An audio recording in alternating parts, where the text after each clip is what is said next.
प्रेक्षा ध्यान के द्वारा आत्म साक्षात्कार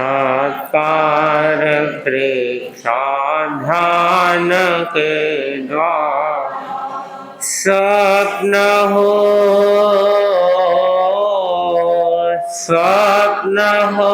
साकार इस अभियान के द्वारा आत्म साक्षात्कार प्रेक्षा ध्यान के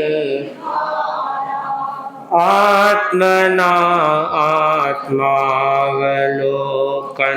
है यही दर्शन है यही दर्शन अंतरात्मा में सहज हो सत्य का स्पर्शन सत्य का स्पर्शन क्षीण हो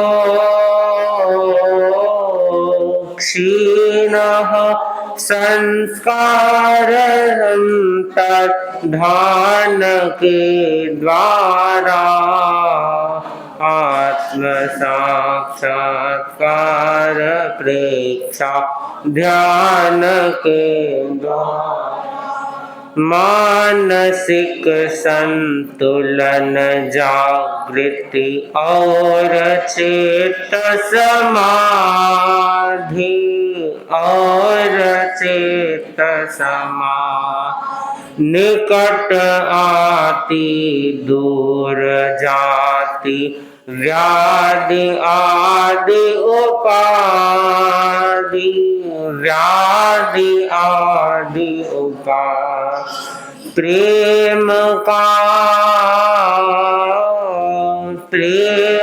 का विस्तार निज संधान के द्वारा आत्म साक्षात्कार प्रेक्षा ध्यान के द्वारा बदल जाते हैं रसायन ग्रंथियों के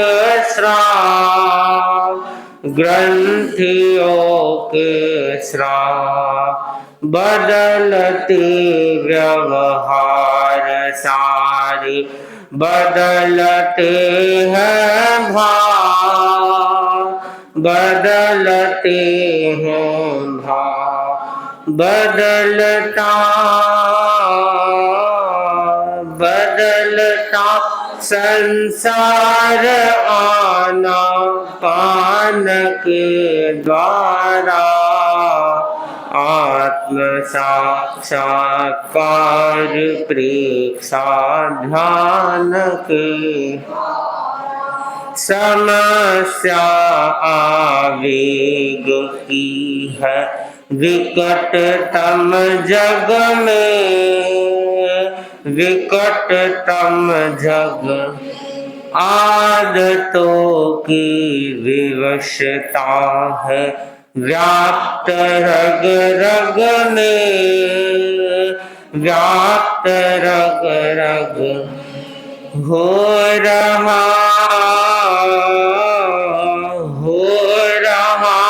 उपचार इस अवदान के द्वारा आत्म साक्षात्कार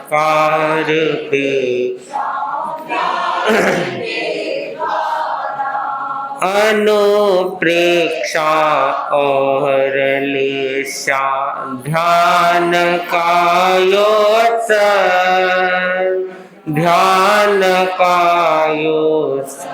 श्वास प्रेक्षा से धरा पर उतर आए स्वर्ग उतर आए हृदय हो अविकार केवल ज्ञान के द्वार हृदय हो अविकार तुलसी ज्ञान के द्वारा आत्म साक्षात्कार प्रेक्षा ध्यान के द्वारा स्वप्न हो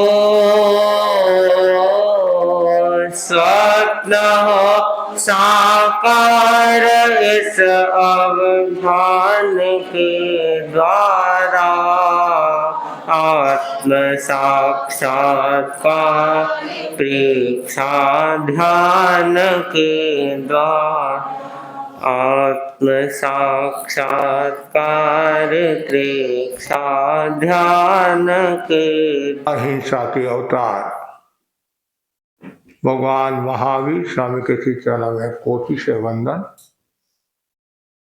युग प्रधान आचार्य श्री महासमुद्र के श्री चरणों में कोटि से वंदन। मुनिवृंद, उपस्थित शिवरात्रि बंधु भाई और बहनों, दैनिक प्रवचन के अंतर्गत आज का विषय है मैत्री। दुनिया में 3 तरह के लोग होते हैं।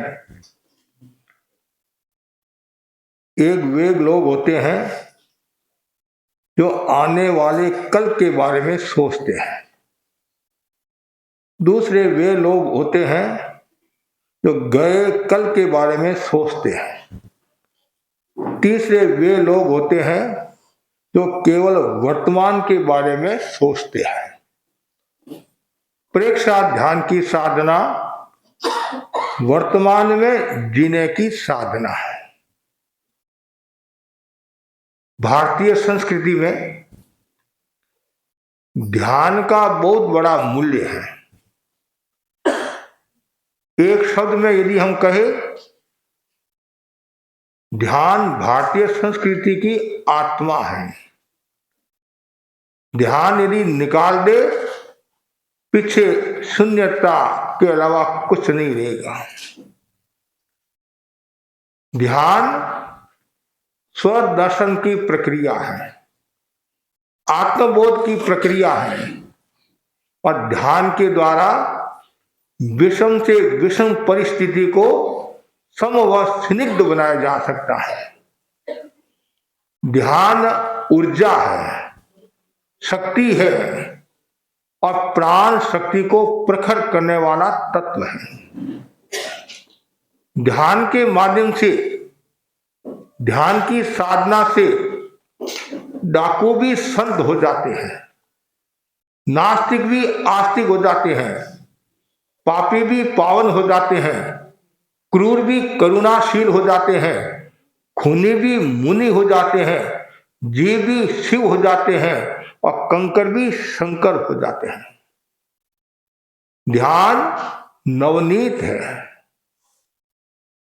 ध्यान से हम कषाय उपशमन की साधना कर सकते हैं और ध्यान से हम मैत्री की साधना कर सकते हैं। भगवान महावीर ने बहुत सुंदर कहा, न विरुद्धेद केणवई, किसी के साथ वैर विरोध मत रखो।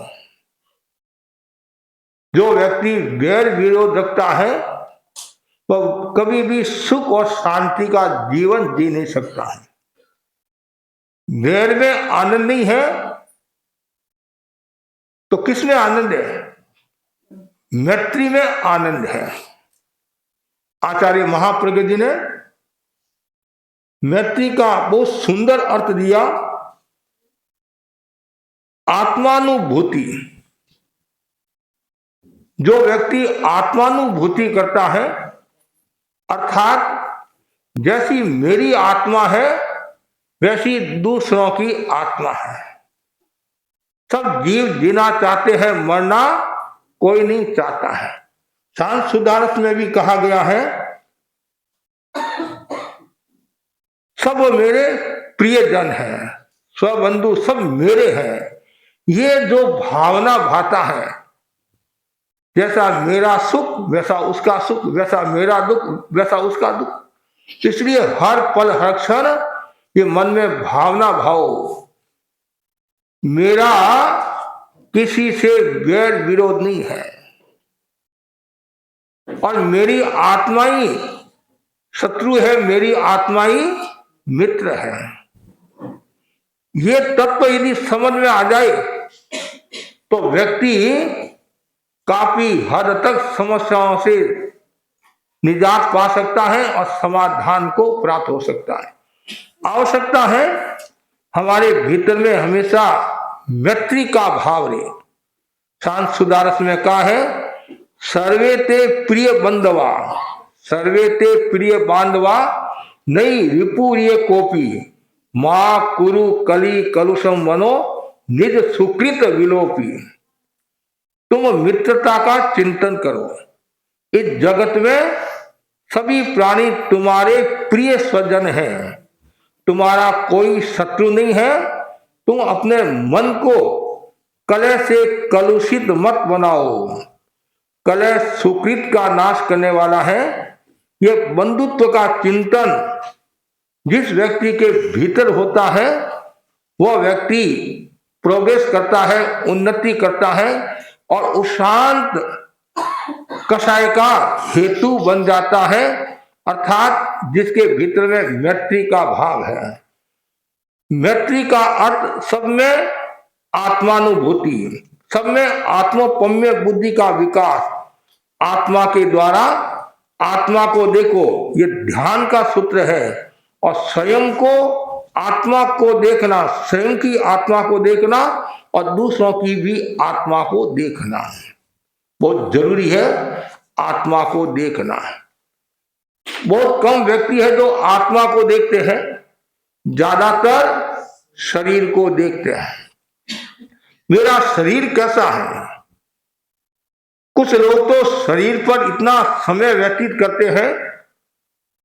एक भाई ने मुझे कहा, महाराज मेरे पोते की बहू को समझाओ। मैंने कहा क्या हुआ? ये बाथरूम में चली जाती है, 2-3 घंटे तक नहीं आती है।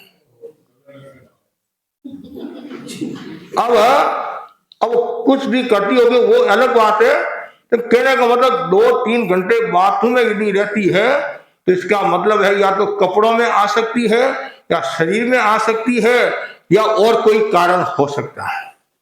लेकिन ज्ञानी जन कहते हैं शरीर की चिंता कम करो, आत्मा की चिंता ज्यादा करो। शरीर की चिंता तो ऐसे करनी पड़ेगी, शरीर स्वस्थ होगा तभी साधना होगी, तभी आत्मा की आराधना होगी। लेकिन ज्ञानी जन कहते हैं आत्मा की सुरक्षा।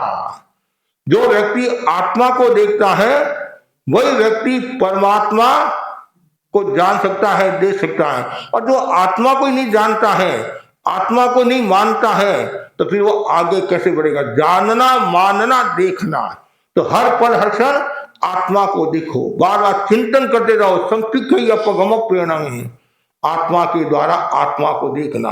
और जो व्यक्ति आत्मा के द्वारा आत्मा को देखता है वो वर्तमान में जीता है, और जो वर्तमान में जीता है फिर उसके कोई राग देश का भाव नहीं रहेगा, न कोई शत्रुता का भाव रहेगा, हमेशा मैत्री का भाव रहेगा। तो हमारे जीवन में मैत्री का बहुत बड़ा मूल्य होता है। एक व्यवहारिक दान मैत्री होती है, एक आध्यात्मिक मैत्री होती है। 2 प्रकार की, व्यवहारिक और आध्यात्मिक। व्यवहारिक का मतलब क्या? प्रतिदान, मीनिंग है तुम मेरे साथ में अच्छा व्यवहार रखोगे तो मैं भी तुम्हारे साथ में अच्छा व्यवहार रखूंगा। और आध्यात्मिक जो मैत्री है, मैं किसी के साथ में शत्रुता का भाव नहीं रखूंगा। जिस दिन ये आपके तत्व समझ में आ जाएगा कि मेरे कोई शत्रु नहीं है, मेरी आत्मा ही शत्रु है, आत्मा ही मित्र है, तो उस दिन से आपका सुधार शुरू हो जाएगा, आपका कल्याण शुरू हो जाएगा। और यदि आपके भीतर में भेदभाव है, ये मेरा शत्रु है, ये मेरा मित्र है, ये मेरा जिगरी दोस्त है, बोलते नहीं जिगरी दोस्त है, एक दांत रोटी टूटती है, ऐसे बोलते नहीं एक दांत। तो कभी कभी ऐसा भी कहा जाता है ज्यादा हेत भी काम का नहीं है।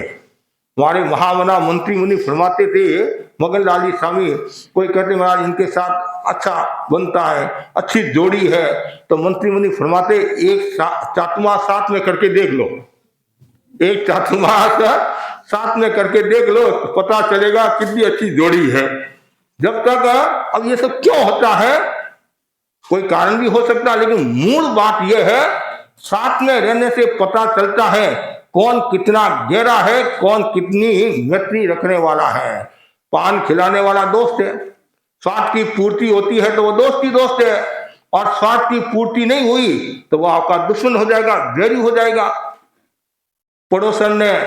पड़ोसन को कहा जवाई की ज्यादा इतनी खातिरी मत कर, इतनी प्रशंसा मत कर, मैं जानती हूं तुम्हारा जवाई कैसा है। नहीं, मेरा जवाई करोड़ों में एक हीरा है। और गाय की अल्लाह बोलते नहीं, अल्लाह की गाय है। जैसा मैं इसको परोसती हूं वैसा ये खा लेता है। और तुम क्यों नहीं खाएगा? कभी तुम रसगुल्ला, कभी गुलाब जामुन, कभी दाल का सीरा, कभी बादाम का सीरा, कभी कतला खिलाती है, कभी रबड़ी परोसती है, कभी संदेश परोसती है, और क्यों नहीं राजी होगा? माल खिलाती है। एक दिन तुम राबड़ी खिलाकर देख, रबड़ी नहीं, राबड़ी खिलाकर देख। नहीं, ऐसी बात नहीं है। तो सब फोगट की बात करती है, विरोध की बात करती है, लड़ाई झगड़ा की बात करती है, और फूट पड़वाने की बात करती है। नहीं, मेरा तो जवाई एकदम बहुत शुद्ध है, बहुत अच्छा है। और ठीक है, मैं जो कह रही हूँ थोड़ा मेरा भी तो कहना मान ले। एक दिन उसने क्या किया, 1 महीना तक तो माल पानी खिलाया, और लास्ट का दिन था, समापन का दिन, शिविर का नहीं, हाँ, उसके घर जाने का दिन था बोलो। और उस सासू जी ने क्या किया, राबड़ी परोसी, और वही ठंडी 3 दिन की। जैसे ही परोसी और देवता आगे, यमराज आगे, देवता आगे, और थाली के ठोकर मारकर वो जाए तुम्हारे घर पर आने का ही त्याग है। अब बोलो आप, 1 महीना माल खिलाया, वो याद नहीं रहा। एक दिन लास्ट में राबड़ी परोस दी, फिर देखो चमत्कार, हाँ कोई जहर परोस दिया हो। तो इसलिए ये सावधानी रखना है। ठीक है, दोस्ती रखो, ऐसी दोस्ती भी काम की नहीं है जिससे आत्मा का नुकसान होता हो, परिवार का नुकसान होता हो, और समाज का नुकसान होता हो। जीवन को स्वस्थ और प्रसन्न बनाने में मैत्री की महत्वपूर्ण भूमिका रहती है। और जो जितना ज्यादा मैत्री का भाव रखेगा, भीतर और बाहर एक सरीका रहता है, भीतर और बाहर एक सरीका रहता है, वो समझना चाहिए वो मैत्री की धारा से प्रभावित हो रहा है। कथनी करने की समानता, जहां कथनी करने की असमानता होती है वहां राग द्वेष बढ़ता है, और राग द्वेष बढ़ता है वहां शत्रुता बढ़ती है, और शत्रुता बढ़ती है तो फिर प्रतिशोध आदि का भाव पैदा होता है, और जीव जन्म जन्मांतर तक संसार में परिभ्रमण करता रहता है। हमारे जैन आगमों में से अनेक उदाहरण आते हैं। भगवान पार्श्व का पूर्व भव, मरुभूति और कमठ, कितने लंबे समय तक वैर की परंपरा चली। और इधर द्वैपायन ऋषि का उदाहरण ले लो, गच्छकुमार मुनि की घटना ले लो आप। 99 लाख भव पहले जो कर्म किए थे और कहां कर्म उदय में आया। ये वैर की परंपरा आगे से आगे चलती रहती है। मित्रता की परंपरा भी चलती है, राग की परंपरा भी चलती है। भगवान महावीर और गौतम के बारे में बताया जाता है पूर्व भव के कितने संबंध थे, राजीमती और अरिष्टनेमी के पूर्व भव के कितने संबंध थे। तो ये राग भी चलता है, द्वेष भी चलता है।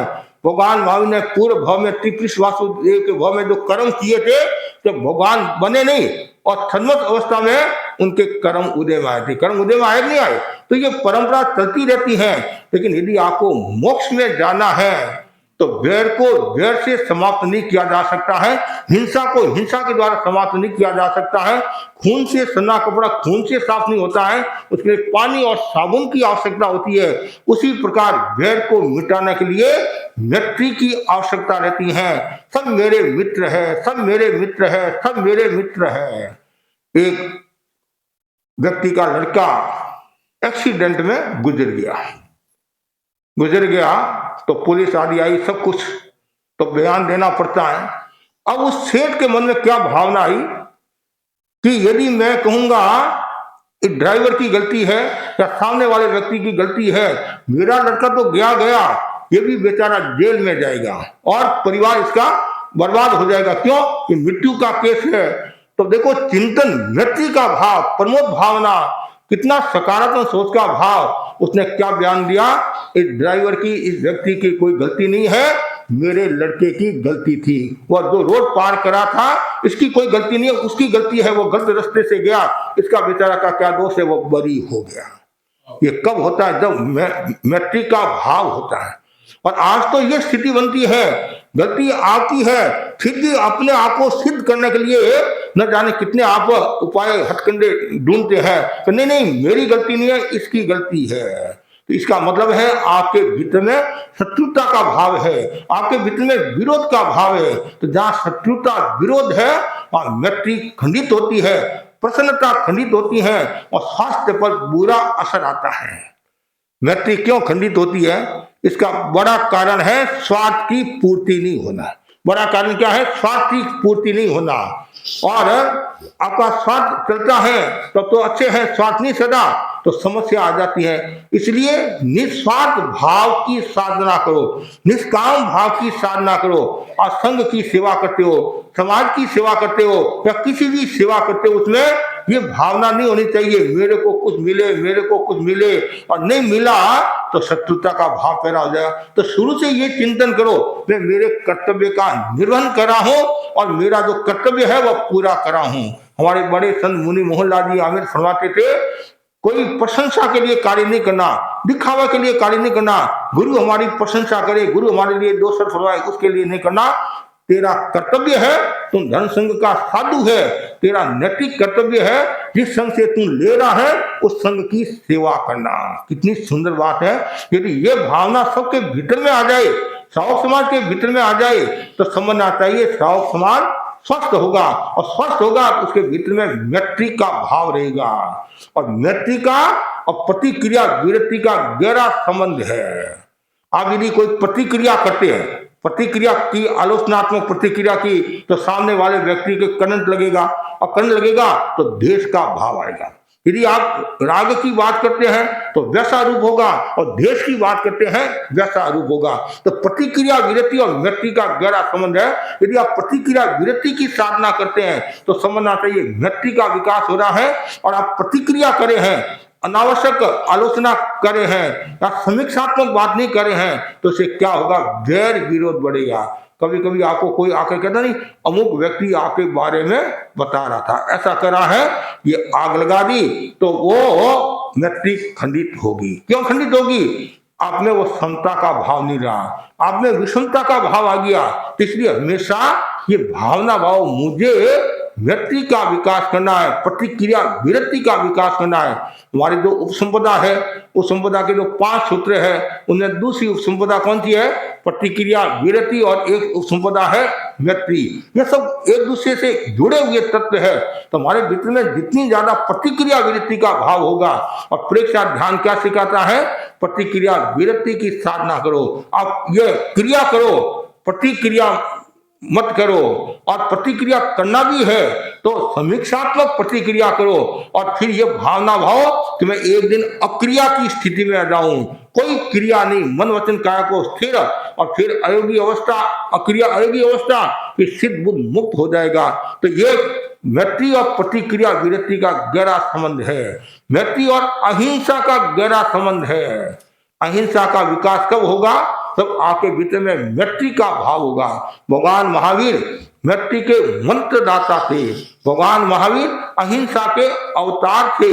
उन्होंने अहिंसा का उपदेश ही नहीं दिया, उन्होंने अहिंसा की व्याख्या ही नहीं की, उन्होंने अहिंसा को प्रयोग भूमि बनाया। जो व्यक्ति अहिंसा को प्रयोग भूमि बनाता है, सब जीवनी काय के प्रति समता का भाव रखता है, तो समझना चाहिए उसके भीतर में मैत्री का भाव है। जैन दर्शन में 6 प्रकार के जीव बताए हैं, पक्षी का है, अप का है, तेजस का है, वायु का है, वनस्पति का है, तट का, 6 का जीव है। इन और साधु है, इन सबके साथ मैत्री का भाव रखता है, शत्रुता का भाव नहीं रखता है, मारने का भाव नहीं रखता है। यदि मन में मारना शब्द भी आ जाता है, शब्द भी आ गया, तो भी दोष लगता है, प्रायश्चित लेना पड़ता है कि हिंसा है। और साधु अहिंसा की साधना करता है। तो मैत्री और अहिंसा का गहरा संबंध है। और जिसके दिल में जितनी ज्यादा मैत्री होगी उतना ही पर्यावरण सुरक्षित रहेगा। कितनी गहरी बात बताई है कि हम जीवों को नहीं सताएंगे, तकलीफ नहीं देंगे, पीड़ा नहीं देंगे तो पर्यावरण भी सुरक्षित रहेगा। तो आवश्यकता है हमारे भीतर में मैत्री का विकास हो। मैत्री का विकास कब होगा?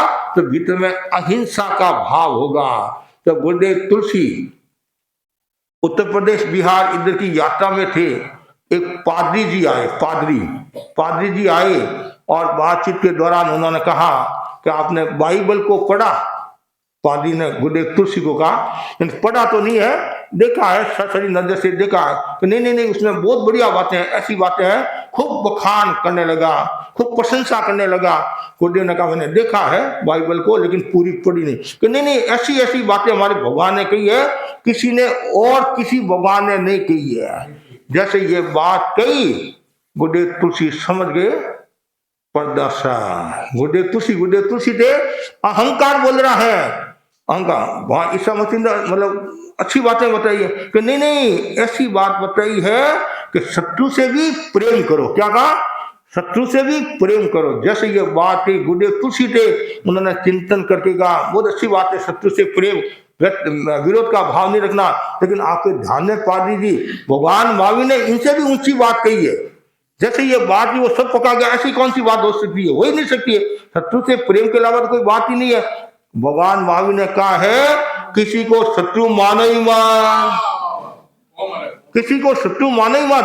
पहले आप शत्रु मानो, फिर दोस्ती की बात करो। पहले चांटा मारो और फिर दोस्ती की बात करो। पहली रोटी खींचते हो, फिर ले तू आधी रोटी तू ही खा ले। तो कहा मैत्री का भाव कहाँ है? किसी को शत्रु मानो ही मत। हाँ, शत्रु कौन? हम ही तो शत्रु है, हम ही मित्र है। तुम में अतन पुरी सा तुम में तुम मित्रम किंग भैया मित्र मित्रति। कितना सुंदर है। हम खुद ही मित्र है, खुद ही शत्रु है। अब मित्रता का विकास कैसे होता है पता है आपको? आचार्य महाप्रज्ञ जी एक बहुत सुंदर श्लोक फरमाते थे, ददाति प्रतिगिन्नाति, ददाति प्रतिगिन्नाति, गुय माक्षाति पृच्छति, भुंक्ते भोज्यते तेव सद्विदं प्रीति लक्षणं। यदि आपको आपस में प्रेम बढ़ाना है और प्रीति बढ़ाना है तो 6 लक्षण बताए हैं। पहला क्या लक्षण है? ददाति प्रतिगिनाति, देना और लेना। आप किसी से देते हो तो वापिस लेते भी हो। आप किसी को दे रहे हो और आपको कोई नहीं दे तो दोस्ती नहीं होगी। इस हाथ से लो, इस हाथ से दो। कहते नहीं, तुम यदि किसी के आप भोजन के लिए जाते हो और जब तुम्हारे कोई फंक्शन आया तो वो भी आस रखती है कि आज मेरे को भी वो बुलाएगी, और आपने नहीं बुलाया तो फिर क्या होगा? वाह, मन मुटाव हो जाएगा, शत्रुता का भाव आ सकता है। तो ददाति प्रतिगिन्नाति है, मतलब देना और लेना, ये प्रीति प्रेम बढ़ाने वाला है। आपके 10,000 की आवश्यकता हुई, आपने दिए, और आपके 20,000 की आवश्यकता हुई और उनके पास में है और वो देता है तो प्रीति बढ़ती है कि नहीं भाई आज तो नहीं, कल आना, कल नहीं परसों आना। जबकि उनके पास पड़े, उनको पता है, क्यों? उनके मन में वो दूसरा भाव आ गया, तो मित्रता नहीं बढ़ेगी। भूखते भोजते चेवे, प्रीति बढ़ाना है, खाओ और खिलाओ। समझे नहीं? क्या मतलब है? आपके घर पर कोई मेहमान आए और आपने उनको भोजन कराया। अब प्रसंग ऐसा आया, आप उस गांव में चले गए, उस सेठ के वहां गए और आपने भी आशा रखी मेरे को भी भोजन कराएगा, और नहीं कराता है तो प्रीति नहीं बढ़ती है। तो भोजन करना और कराना है। और यहाँ 2 बात होगी, ददाति प्रति, और फिर 2 तीसरी और चौथी बहुत महत्वपूर्ण बात है, गुह्य माक्षाति पृच्छति, गुप्त बात बताना और गुप्त बात लेना। ये तीसरी और चौथी बात होगी। कभी कभी आप भीतर की बात है, कभी कभी आप अपने माँ बाप को नहीं बताते हैं, अपने दोस्त को बताते हैं, जिगरी दोस्त को बताते हैं। एक माँ ने कहा बेटा बड़ा हो गया, सगाई करना है, सगाई कर ले। बेटा बोला मेरा दोस्त कहेगा तो सगाई करूंगा। क्या है? मेरा दोस्त कहेगा तो सगाई करूंगा। और सगाई तो तुम्हारे को करना, लेकिन वो दोस्ती, इतनी दोस्ती है, कभी मतलब पानी भी पीना है या बैठना है तो दोस्त कहेगा तो मैं पानी पीऊंगा, दोस्त कहेगा तो मैं रोटी खाऊंगा, दोस्त कहेगा ऐसा करना तो मैं करने के लिए तैयार हूं। तो गुप्त बात लेना और गुप्त बात देना। और फिर 5वीं और 6ठी बात हो जाएगी, वो है देना और लेना। पहली तो वो होगी। दूसरी है ये गुप्त बात बताना, गुप्त बात लेना, फिर भोजन करना और भोजन कराना, ये प्रीति के 6 लक्षण है और इसके अलावा और कुछ नहीं है। और संबंध जोड़ने के ये कारण, ये भोजन करना, कराना, गुप्त बात बताना और लेना और देना और लेना, बस इसके अलावा कुछ है नहीं है। तो ये बहुत महत्वपूर्ण बात है, ये षड्विधम प्रीति लक्षणों। यदि आपको प्रेम बढ़ाना है, आप यहाँ आए तो किस लिए आए? साधना के लिए आए। साथ में ये भी है नहीं कि आपस में दोस्ती बढ़ेगी, ये भी भावना रहती नहीं, दोस्ती बढ़ेगी। और दोस्ती के साथ और भी कई रूप हो सकते हैं, संबंध आदि जुड़ सकते हैं, व्यवसायिक आदि संबंध जुड़ सकते हैं। तो दोस्ती, उस दोस्ती में निस्वार्थ भाव होना चाहिए, परमात्मा का भाव होना चाहिए, स्वार्थ का भाव नहीं होना चाहिए। तो ये व्यक्ति की जो साधना है वो बहुत ऊंची साधना है। कुछ लोग ऐसे होते हैं, ऊपर से तो खमत खावना करते, खमजो खमजो खमजो बोलते नहीं। जब समस्या महापर्व आता है और समस्या का आप प्रतिगमन करते हैं, सबसे खमत खावना करते हैं, दूसरे दिन सामूहिक खमत खावना का कार्यक्रम होता है, आप गले मिलते हैं, प्रणाम करते हैं। हम ये कहते हैं जिनके साथ में दोस्ती नहीं है, जिनके साथ में मनमुटाव है, पहले उनसे खमत खावना करो। पहले सासू से खमत खावना, फिर काके सासू की बात आएगी। अब काके सासू तो आपके साथ में दोस्ती रखती है, उनको तो गर्मा गर्म चाय मिलती है, गर्मा गर्म भोजन मिलता है, मान सम्मान मिलता है, वो क्यों नहीं आपको हाँ गिननी, हाँ गिननी, हाँ गिननी। लेकिन सासू जी यदि कहे हाँ गिननी और बहू के हाँ सासू जी, तो बात समझ में आती है। जिनसे खमत खावना करना है, पहले उनसे खमत खावना करो। ऐसे ऊपर से तो बोलते खमजो और भीतर से बोलते मरजो, है तो विकास कैसे होगा? कुछ लोग ऐसे होते हैं कि प्राण निकल जाए तो भी हम खमत खावना नहीं करेंगे। आपको आश्चर्य होगा, संत गांव में पधारे और संत ने पूछा कि वो 2 भाई कहाँ हैं? तुम्हारा दोनों भाई अलग हो गए हैं, आपस में बातचीत भी नहीं करते हैं। तो उनके घर पर गोचरी पधारे मुनिराज, गोचरी की और फिर कहा तुम्हारे बड़ा भाई का भी घर बता दे कि महाराज आप ऐसा करो, ये रास्ता इधर ऐसे ऐसे पधार जाना, आप भी बड़े होशियार हो।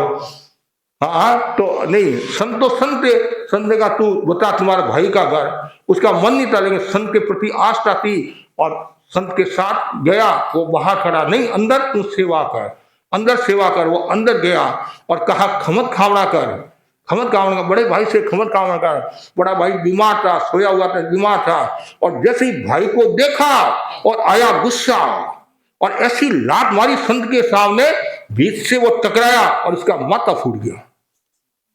संत ने कहा समता समता समता, विरोध नहीं रखना है, वैर विरोध का भाव नहीं रखना है। लेकिन संत ने बड़े भाई को कहा तुमने अच्छा कार्य नहीं किया, तुमने अच्छा कार्य नहीं किया। और फिर चिकित्सा हुई होगी और बाद में उसका आयुष्य भी पूरा हो गया। और संत है उस गांव से विहार करके दूसरे गांव में पधारे, प्रवचन करे हैं। प्रवचन करते समय वो जो भाई का माथा फूट गया था ना, उसका आयुष्य पूरा हो गया। आयुष्य पूरा हो गया तो वो मुनि पृथ्वीराज स्वामी के दर्शन करने के लिए आया, देव रूप में। कभी कभी हम सुनते हैं देव रूप में दर्शन करने के लिए आते हैं। तो हमारे पृथ्वीराज स्वामी जो उदयपुर के थे, जिन्होंने 33 वैरागी तैयार किए और 22 को अपने हाथ से दीक्षा दी। 13 धन संघ आचार्यों के बाद में सबसे ज्यादा दीक्षा देने वाले मुनि पृथ्वीराज स्वामी, और उनकी देवता सेवा करते थे। और जब मुनि आनंद राम जी स्वामी का स्वर्गवास हुआ, लावा सजादगढ़ के अंदर आमिर के पास में है, और वो पृथ्वीराज स्वामी के दर्शन करके गए। फिर पृथ्वीराज स्वामी का संत मुनि आनंद राम जी स्वामी का स्वर्गवास हो गया। आनंद राम जी का आपको कैसे पता चला? कि अभी दर्शन करके गया, इतने बजे आया, और 3 दिन के बाद में लेटर आया। आजकल तो मोबाइल, उसमें मोबाइल के साधन नहीं थे कि मुनि आनंद राम जी स्वामी का स्वर्गवास हो गया है। तो ऐसे ही वो तो पूछा, व्याख्यान छोड़कर, व्याख्यान चल रहा है और उनसे बात करने लगे। संतन ने कहा किससे बात करनी? साहबों ने देखा महाराज किससे बात करें, यहाँ तो कोई है ही नहीं, किससे बात करें? हवा से बात करे क्या? हवा से बात करे? ऐसे करते करते वो चला गया। फिर संत से पूछा कि मैं किससे बात कर रहे थे? कि अमुक गांव पास वाले जो गांव है उसमें भाई का स्वर्गवास हो गया है, वो दर्शन करके आगे गया है। कि महाराज हमारे यहाँ तो ये नियम है, कोई गुजर जाता है तो हल्का आता है कि भाई ये मर गया है, जाना है।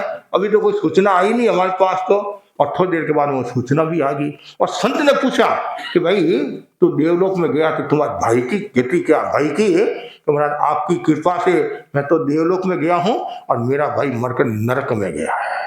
कहाँ गया है? बड़ा भाई नरक में गया है। क्यों? खमत खावना नहीं किया, द्वेष का भाव रखा, प्रतिशोध का भाव रखा। तो कभी भी द्वेष और प्रतिशोध का भाव मत रखना। विचार भेद हो सकते हैं, मतभेद हो सकता है, मन भेद मत रखना। और जिस दिन मन भेद हो गया उस दिन दीवार है और विचार भेद में द्वार है, कभी भी आदमी अंदर आ सकता है। तो ये प्रेक्षा ध्यान की जो साधना है, ये मृत्यु की साधना है। ये बार बार सबको प्रेरणा देती है, मन में कोई खटास मत रखना। एक दिन सबको जाना है, अंते कन से खमत खावना कर लेना। सब मेरे मित्र है, खावे में सब जीवे सभ्य जीवा, खमन तुम्हें मिट्टी में सब हुए सो वेरम मर्दन के नहीं। उदय राजा ने खमत खावना किया और मरकर मोक्ष पधारे। और अभिची कुमार उनका जो बेटा था उसने खमत खावना ने किया कि 84 लाख जीव योनि में से एक बाप को छोड़कर सबसे खमत खावना। क्या कहा? बाप को छोड़कर सबसे खमत खावना। परिणाम क्या आया? वो भी श्रावक था, सब कुछ था, लेकिन वो मन में द्वेष का भाव, कटुता का भाव के कारण जितना ऊंचा जाना चाहिए ऊंचा नहीं जा सका। कारण मन में विरोध का भाव। एक भाई आया, महाराज मैंने 84 लाख जीव योनि से खमत खावना कर लिया है। संत उसकी प्रकृति जानते। संतों ने कहा तुमने तुम्हारे भाई से खमत खावना किया कि नहीं किया? वो तपाक से बोला मेरा भाई 84 लाख जीव योनि में नहीं है।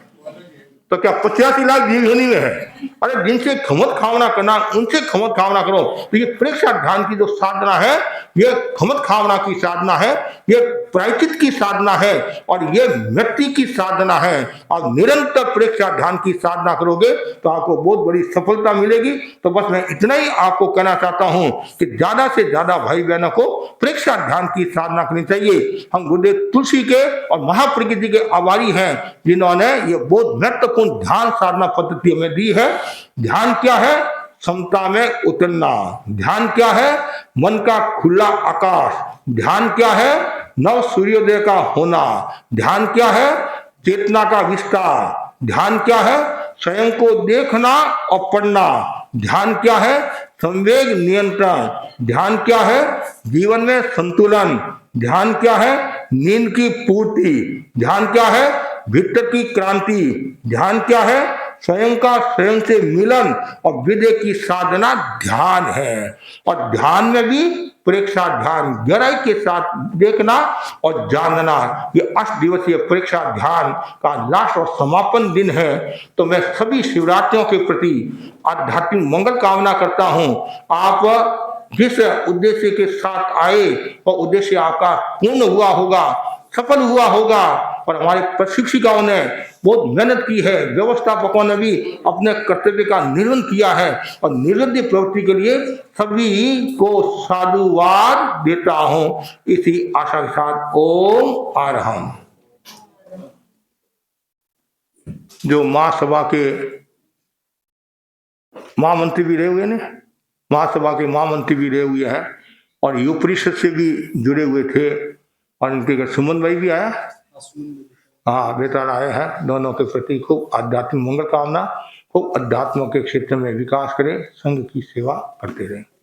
अच्छा ध्यान का प्रचार कर दिया। ध्यान से नहीं था जिनका नाता, उनका भी कल्याण कर दिया। मुनिवर सचमुच आपने कोलकाता के इतिहास में एक नव सृजन कर दिया, एक नव सृजन कर दिया। अत्र विराजित मुनि श्री जिनेश कुमार जी स्वामी के चरणों में तथा मुनि श्री परमानंद जी स्वामी व मुनि श्री कुणाल कुमार जी के चरणों में सभक्ति वंदना। आदरणीय मीना जी, मंजू जी, प्रेक्षा ध्यान साधना शिविर में भाग लेने वाले सभी संभागियों से तथा धर्मानुरागी भाई बहनों से सादर जय जिनेन्द्र।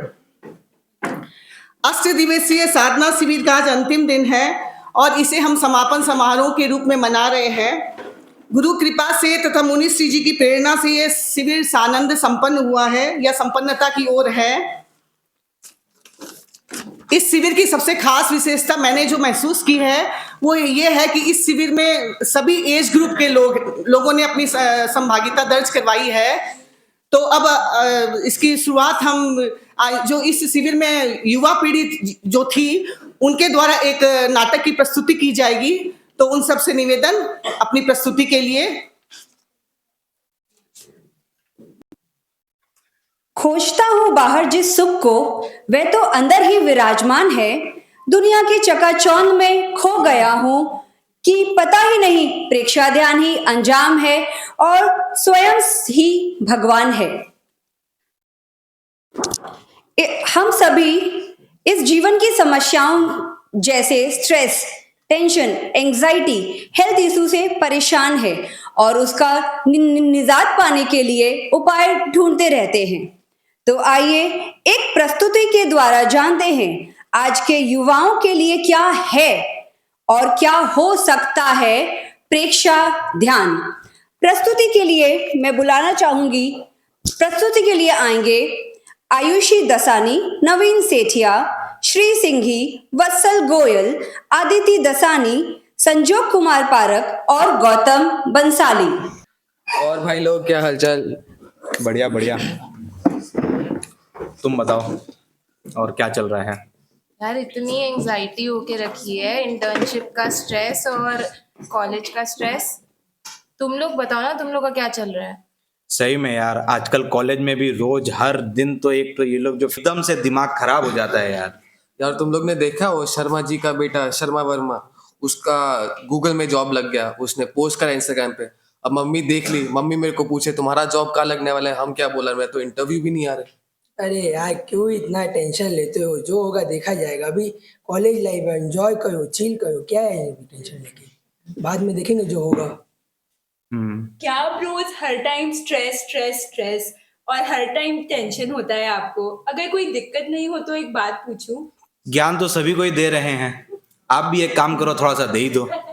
तो अभी मैंने प्रेक्षा ध्यान शिविर अटेंड किया था जो मुनिश्री जिनेश कुमार जी के सानिध्य में था, एंड वहां जाकर आई एक्सपीरियंस भाव परिवर्तन। एक क्या भाव पकौड़ा कीर्तन? क्या भाव पकौड़ा नहीं, भाव परिवर्तन, that is through box breathing. और इसका मतलब कि मेरे बिहेवियर में बहुत ऑप्टिमिस्टिक अरे चेंज आया। यार अभी ये सब ज्ञान मत दो, ऐसे यहाँ पे सबका दिमाग खराब है।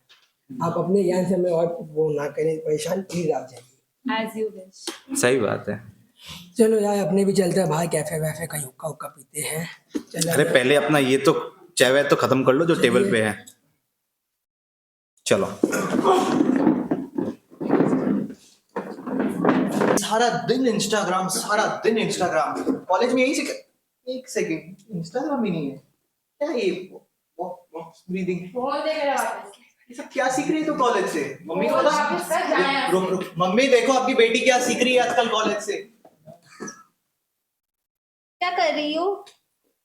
कुछ नहीं, बस फोन चला रही हूँ। भाई क्या बोल रहा था, तुम क्या करते रहती हो आजकल, दिखाओ तो। वो मेरा एक फ्रेंड है जो मेडिटेशन भी करता है, तो उसे अपने डिनर पे बुलाते हैं। he'll come and he'll explain it to you.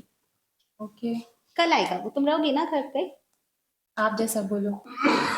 ठीक है। Hey Tom! हेलो आंटी, कैसे हो आप? हेलो, आप कैसे हो? मैं एकदम बढ़िया। आओ बैठो अंदर, आयुषी को ये बुलाओ। आयुषी, हाँ उसको नोट्स देने हैं।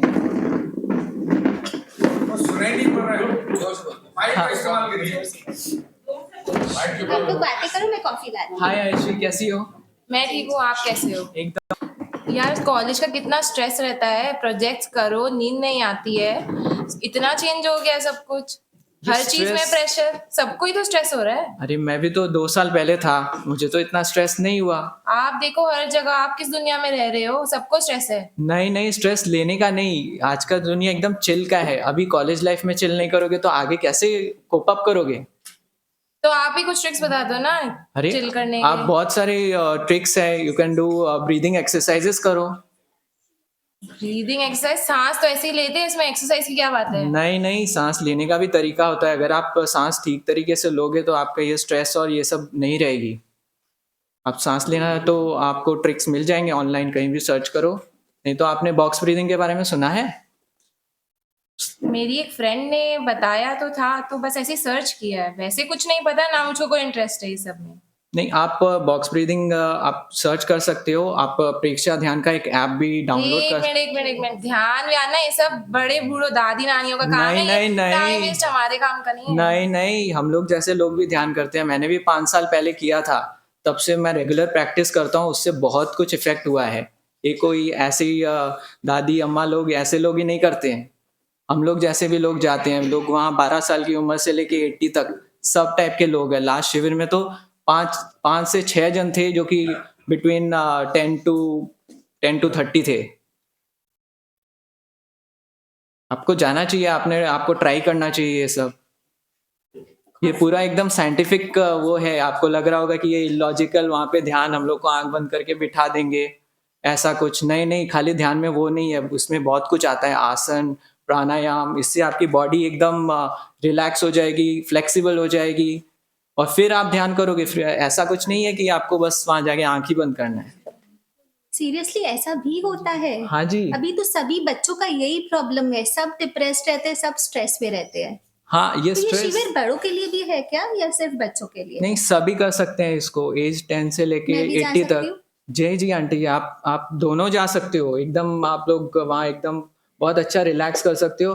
8 डेज का रेसिडेंशियल कैंप है, ये मार्च में होने वाला है। और इनको लगता है कि ये बच्चे लोगों को आजकल लगता है कि ये कुछ साइंटिफिक नहीं है, ये लोग ऐसे कुछ भी ऐसे प्रचार करने के लिए ऐसे बोलते हैं। नहीं, पूरा एकदम साइंटिफिक सिस्टम है ये। आचार्य श्री महाप्रज्ञ जी ने हमें ये अवदान दिया है, जिसके अंदर आपको तो पता ही, आप तो साइंस स्टूडेंट हो, आपको तो पता ही है कि आपको स्ट्रेस और हो रहे हैं, तो ये कॉर्टिसोल लेवल की वजह से हो रहे हैं।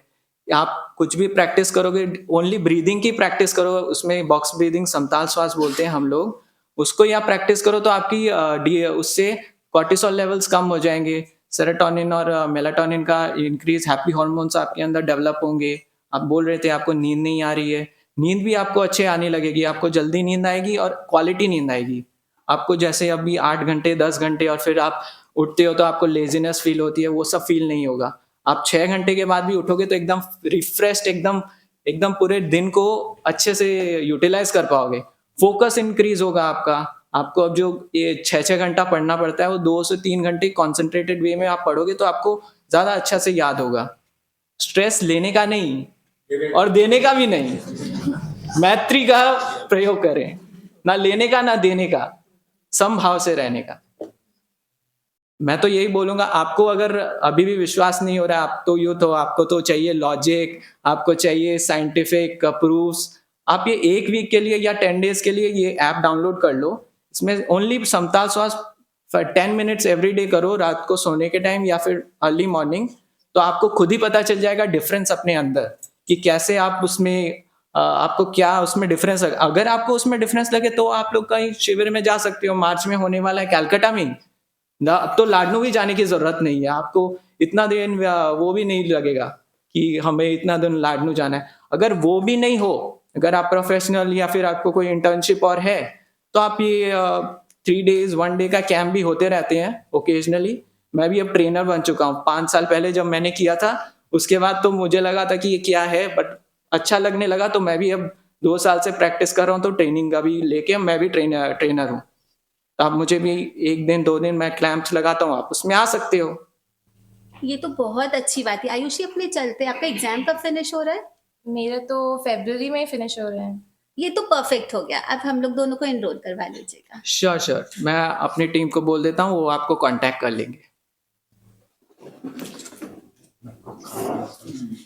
आते हैं शिविर करने हैं उनके पुनः आगमन के पश्चात। हाँ, हमारी बहुत गलत धारणाएं थी मेडिटेशन को लेके। बहुत अच्छा हुआ। चलो, तुम अपने दोस्तों के साथ भी ये सब एक्सपीरियंस शेयर करना। हाँ, thanks to Gautam and thanks to me also कि तुम्हारी कोई भी बात नहीं सुनी मैंने। सूरज हजारों किलोमीटर दूर होकर भी अपनी किरणों के मात्र स्पर्शन से ही अंग अंग स्पंदित कर देता है, उसी प्रकार प्रेक्षा ध्यान के मात्र स्पर्शन से ही भाव परिवर्तन का जीवन में संचारण होता है। और आयुषी और उनकी मातुश्री अपने जीवन के अनुभव से प्रियजनों और दोस्तों को परिवर्तन कर देती है। प्रेक्षा ध्यान जीवन का उद्यान। प्रेक्षा ध्यान समस्याओं का समाधान। प्रेक्षा ध्यान जीवन का आयाम। प्रेक्षा ध्यान स्वयं से स्वयं की पहचान।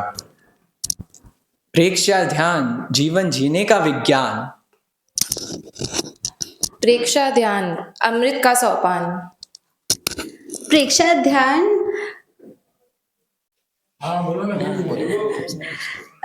हर चीज का समाधान। प्रेक्षा ध्यान संतुलित करे प्राण। प्रेक्षा ध्यान भव शुद्धि का समान। सभी समस्याओं से निजात पाने के उपाय बताए जाते हैं, प्रैक्टिकल भी बताए जाते हैं, थ्योरेटिकल भी बताए जाते हैं।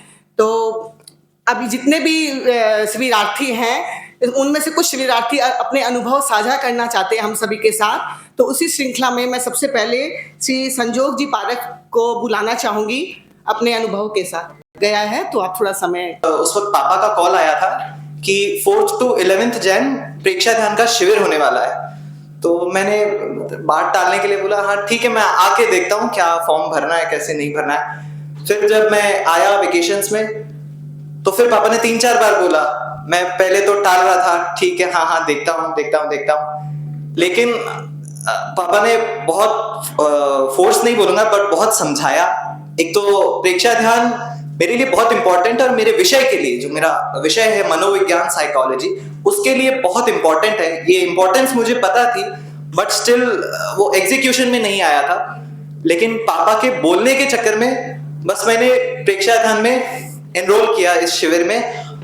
और उसके बाद इन 7 दिनों में मुझे रियलाइज हुआ बॉस अगर ये ट्रेन छूट जाती ना तो बहुत पीछे रह जाते हैं। और अनफॉर्चुनेटली पीछे रह जाते वो पता भी नहीं चलता कितने पीछे रहे हैं। क्योंकि मुनीश जी ने जैसे 2 दिन पहले भोजन मिताहार के टाइम एक लाइन फरमाई थी, काफी हिट की थी मुझे, कि भोजन में जब डाउट हो कि करना है या नहीं करना है तो बिल्कुल मत करना, और जब उत्सर्ग करने में डाउट हो कि जाना है या नहीं जाना, करना है या नहीं करना, तो बिल्कुल जाओ। तो इस शिविर में आने के बाद मुझे पता चला कि कोई भी काम अच्छा या बुरा या कोई भी जगह अच्छी या बुरी, व्हाटएवर, अच्छी ऑफ कोर्स, उधर जाना या नहीं जाना डाउट हो तो डेफिनेटली चले जाओ। और यहां पर आने के बाद जैसे मीना आंटी के बारे में तो मैं क्या बोलूं। मैं 3-4 दिन पहले वत्सल और कल शायद मैंने अदिति को भी बोला था, इनकी जो ये गाती बहुत अच्छा है, बहुत सुंदर गाती है। इनका जो फेशियल स्ट्रक्चर है वो विदाउट एनी एग्जैजरेशन, बिना अतिशयोक्ति के, वो मुझे आशा भोसले की याद दिलाता है। और अगर आप उनकी वॉइस को बहुत ध्यान से सुनेंगे तो वो आपको लता मंगेशकर की भी याद दिलाएगा। और आज ये व्हाइट ड्रेस में नहीं है, वरना ये जनरली व्हाइट अपीयरेंस में रहती है, वो मुझे ब्रह्म कुमारी की भी याद दिलाता है। तो इतनी सारी विभूतियों का जो ब्लेंड है ये, और इनकी क्लास, इनकी फ्लेक्सिबिलिटी, और जितनी ममता उड़ेल के ये क्लासेस देती थी, तो वो कहते हैं ना प्रभावित या मोहित करने के लिए इतना ज्यादा टाइम नहीं लगता, वो एक क्षण में कोई मोहित हो सकता है। तो वो पहले ही दिन आपने अपनी पर्सनालिटी से पर्सनली मुझे तो मोहित कर दिया था। और जहां पर एक तरफ ये थी, पापा एक और बात कहते हैं मुझे, एक कुशल वक्ता या एक कुशल प्रशिक्षक या एक कुशल अध्यापक वो होता है जिसका सेशन ओमरम से एंड नहीं होता बल्कि वहां से शुरू होता है, क्योंकि वो अपने विद्यार्थियों को विवश कर देता है, कंपेल कर देता है कि वो उस पर चिंतन करे, आत्मचिंतन करे। और उसका एक प्रखर उदाहरण दिखा मंजू आंटी की क्लासेस। मंजू आंटी के क्लासेस में घुसना बहुत आसान है, गेट से आओ घुसो, लेकिन उससे निकलने में बहुत टाइम लग जाता है। इवन 1-2 क्लासेस से तो मैं अभी तक नहीं निकल पाया हूं, वो अभी भी चल रही है। तो लिटरली, और अनुभव की जहां तक बात है, ऐसा नहीं है कि 8 दिन में, मैं ये नहीं बोलूंगा बहुत मैजिकल चेंजेस आ गए। 4 तारीख से पहले एक संजोग कुमार पारक था, 11 तारीख के बाद एक संजोग कुमार पारक निकल रहा है। बट डेफिनेटली जो मेंटल स्पेस, जो चिंतन शक्ति और जो दिशा मिली है वो डेफिनेटली बहुत बेटर है before 4th and after 11th। तो कृतज्ञता गुरुदेव के प्रति, गुरुदेव श्री तुलसी, गुरुदेव श्री महाप्रज्ञ, गुरुदेव श्री महाश्रमण जी के प्रति, जिनकी कृपा से ये शिविर हो पा रहा है, मुनीषी के प्रति, जिनके सानिध्य से शिविर, जिनके सानिध्य में ये शिविर हो पा रहा है, मेरे पापा के प्रति, जिनकी वजह से मैं यहाँ आ पाया, अगर वो फोर्स नहीं करते तो मैं नहीं आ पाता। यहाँ पर trainers Manju aunty, Meena aunty और जितने भी सहयोगी है, इतनी ब्यूटीफुल अरेंजमेंट करने के लिए, और सभी सभी सभी शिविरार्थियों से कृतज्ञता एवं बारंबार खमत। सुनिपुण श्रुत स्वाध्यायेन सुविदित रहस्यो विभुवर प्रशस्य शास्त्राणां सुसमतर संपादन क्षिति महाप्रज्ञ पूज्यो जिनपति स्वरूपो गुरुवर महाप्रज्ञ पूज्यो जिनपति स्वरूपो गुरुवर। मैं इस प्रेक्षा ध्यान का शिविर के कुछ अनुभवों के बारे में अपनी बातें कुछ शेयर कर रही हूँ कि ये पहला मेरा पहला शिविर है। और जैसे अपने लोग बोलते हैं ना, पहला चीज हमेशा याद रखता है। जैसे घर में अपना पहला बच्चा होता है, वो भी मतलब सबका लाडला होता है। तो मेरे को ये मेरे जीवन का मतलब अविस्मरणीय पल रहेगा। फिर सबसे बड़ी बात है कि यहाँ पे मुनिश्री का सानिध्य है। चारित्र आत्माओं के मतलब इनके अंडर में हमने लोग इस वातावरण में रह रहे हैं, तो इनकी ऊर्जा हमें निरंतर प्राप्त हो रही है। और मैं मतलब जो अपनी फीलिंग बताना चाहती हूँ कि मैंने जो फील किया कि मैं मतलब इतनी देर सुबह से शाम ही देख लो आप, रात भर हम लोग लगभग बैठने का काम पड़ता है, हालांकि लेटाते भी है कायोत्सव में, पर फिर भी मैं बता रही हूँ कि इतनी देर मैं नहीं बैठ सकती हूँ। मैं स्टार्टिंग में जब पहले दिन आई थी तो मैं इतनी देर बैठने के लिए मतलब मेरे पाँव में दर्द, कमर में दर्द, लेकिन जब मैं 2 दिन के बाद लगभग और मैं आज मतलब आराम से मैं बैठ पा रही हूँ, कोई खास मेरे कोई प्रॉब्लम नहीं है। तो मैं सभी का थैंक्स करना चाहती हूँ और थैंक्स तो उनका करना चाहती हूँ जिन्होंने इतनी व्यवस्थाएं दी।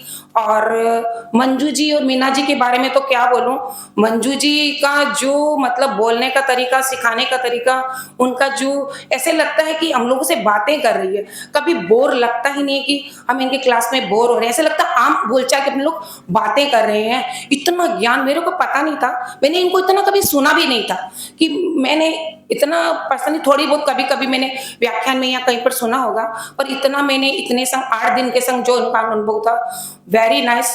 मतलब मैं क्या बोलूं इनके बारे में, इतना इनको ज्ञान है, विज्ञान। जब मैंने मीना जी को पूछा, बोले ये बीएससी किए हुए हैं। और मीना जी के बारे में भी क्या कहूँ, मीना जी साधिका है, एक मैं बोलूँ एक साध्वी के ग्रस्त के रूप में एक साधिका है। और सभी बहन भाइयों के प्रति ओमरम, सभी से खमत खाना, बारंबार कभी मेरे से भूल चुक हुई। समय खतरा और उसके बाद तैयार है अनीता जी सुराना। नमन। यहाँ विराजित पुण्य श्री जिनेश कुमार जी थाना 3 के चरणों में वंदामी नमक स्वामी।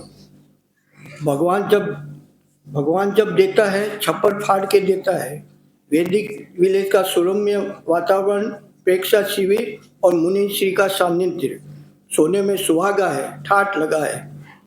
मीना जी, मंजू जी ने हम लोगों पर अथक परिश्रम किया है। मेरे ऊपर भी बहुत उपकार है, बहुत सीखने का मौका मिला, आप लोगों से सीखने का मौका मिला है। उस प्रयास को मैं निरंतर आगे बढ़ाऊं, यही मेरे प्रति मंगल कामना है।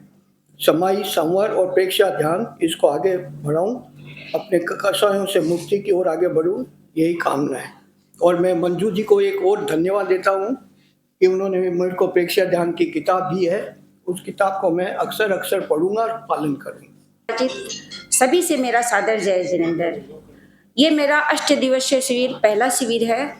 मैंने इससे पहले 1-2 दिवसीय शिविर किए थे, लेकिन यहाँ जो मैंने देखा ये एक अनूठा ही अनुभव रहा है।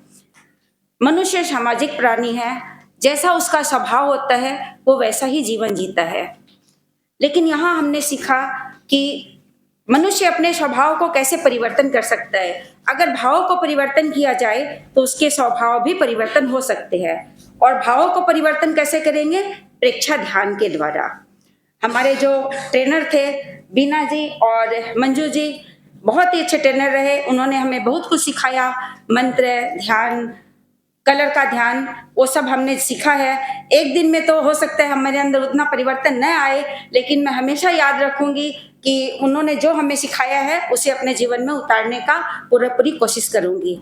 यहाँ मैं आप सबके साथ रही, मेरे से कहने में या मेरे स्वभाव से किसी को ठेस पहुंची है तो मैं उन सबसे बारंबार क्षमा याचना करती हूँ। और सबसे बड़ी बात है कि हमें यहाँ मुनिश्री का सानिध्य मिला, हम उनकी सेवा दर्शन का लाभ ले सके, उनके प्रवचनों को सुने, ये भी हमारे लिए एक बहुत ही सौभाग्य की बात रही। ओम अर्हत। अष्टदिवसीय प्रेक्षाजन शिविर आज समापन की ओर है। ये शिविर के मुझे जानकारी प्राप्त हुई श्री मुनि श्री जिनेश कुमार जी के। मैं हर रविवार को पूर्वांचल सभा वहाँ दर्शन के लिए जाती है मॉर्निंग में, उनसे मुझे जानकारी प्राप्त हुई। मैंने आज तक कभी शिविर अटेंड भी नहीं किया, और ये इतना किया हूँ ये भी मैं सोच रहा हूँ कि मैंने कैसा किया कि मैं इतना दिन कभी कहीं रुक भी नहीं सकता। लेकिन जिस प्रकार से शिविर का संचालन श्री मंजू भाई ने, मीना जी ने किया, और जिसने योग शिविर में जिसने योग प्रतिक्रिया के बारे में समझाया, इतना अच्छा लगा कि मैं सोच रहा हूँ कि मैं अपने आप को एक बहुत धन्य हो गया। मुनि श्री जी का सानिध्य मॉर्निंग में सुबह और शाम दोनों टाइम मिलता था। इन्होंने जो यहाँ क्रिया होती थी, मुनि श्री जी शाम के टाइम में वो एकदम पूरी उनका व्याख्यान करते थे, उससे काफ़ी जानकारी प्राप्त हुई।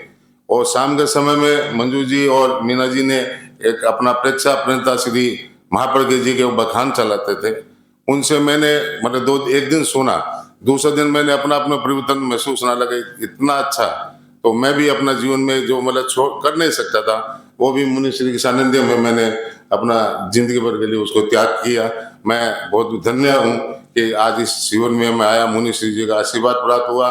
मैं विशेष धन्यवाद यहाँ श्री मंजू जी का और मीना जी ने, उन्होंने जिस प्रकार से संचालन किया, जिस प्रकार से उन्होंने योग क्रिया करवाई, मैं इनको बहुत बहुत साधुवाद। इसी का उदाहरण है कि आज इतना लंबा शिविर में इतना दिन तक कोई भी शिवार्थी रहा है, ये बहुत बड़ा हम अपने आप को भाग्यशाली समझते हैं।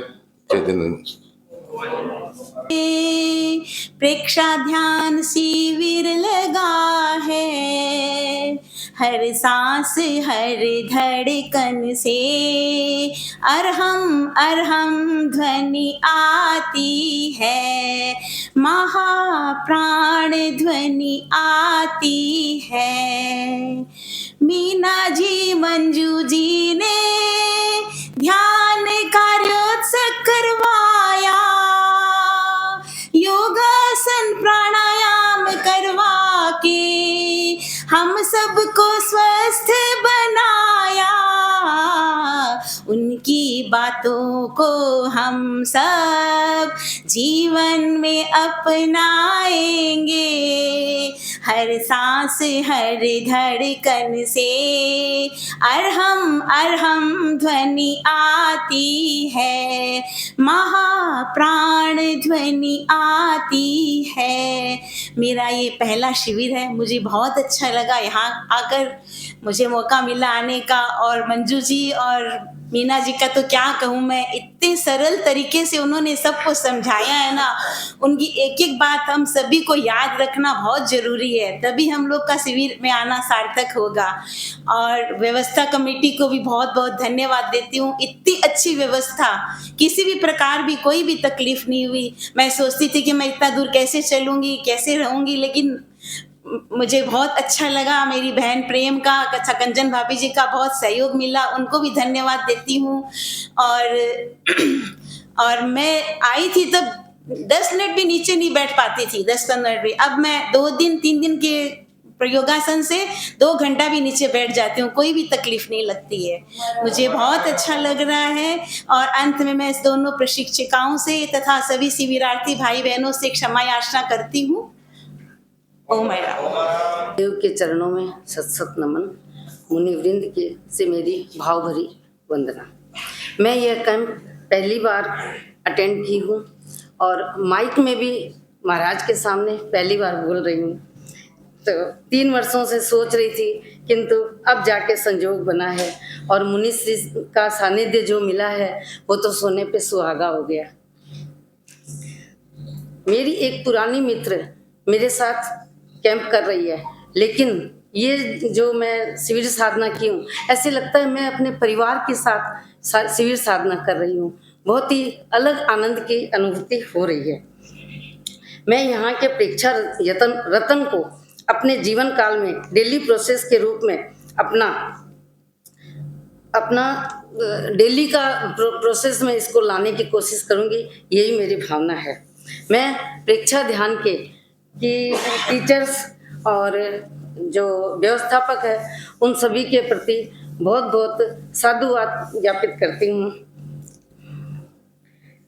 अंत में गुरुदेव के से मैं अंत में गुरुदेव के प्रति कृतज्ञता ज्ञापित करती हूँ और चाहती हूँ कि उनका आशीर्वाद हम सभी पर यूं ही बरसता रहे और मुनिश्री के और 4 चातुर्मास हम कलकत्ता वासियों को मिले, यही मंगल भावना। अब हम जाते हैं घर झुका कर सर, ओ मुनिवर प्यारा आशीष का करो इशारा। दिल तो यह जाने को नहीं करता, पर गए बिना भी नहीं सरता। अब करूं तो कौन उपाय, नहीं कोई चारा आशीष का करो इशारा। सिर्फ हाथ जोड़ कर छोड़ रहूं ये द्वारा, आशीष का करो इशारा। बंदा में आचार्य तुलसी, आचार्य महाप्रज्ञ दूरदर्शी, उनकी दूरदर्शिता का ही परिणाम है। 50 वर्ष पहले उन्होंने जान लिया था कि आने वाली पीढ़ी को क्या जरूरत होगी। उनके अनेक अवदान है, उसमें से एक अवदान है प्रेक्षा ध्यान, और मैं इसे प्रेक्षा ध्यान अवदान नहीं, मानव जीवन के लिए वरदान कहूँगी। क्योंकि आज हम देख रहे हैं अलग अलग मंच में योगा की अलग क्लासेस, मेडिटेशन के अलग, और स्पिरिचुअल जैसे आध्यात्मिकता की अलग, लेकिन प्रेक्षा ध्यान एक ऐसी छत है जिसके नीचे आपको व्याधि आदि और उपाधि यानी शारीरिक, मानसिक और भावनात्मक तीनों का यहाँ पे सम्मेलन आपको मिल जाएगा, उपचार मिल सकता है। और ये मेरा पहला शिविर है।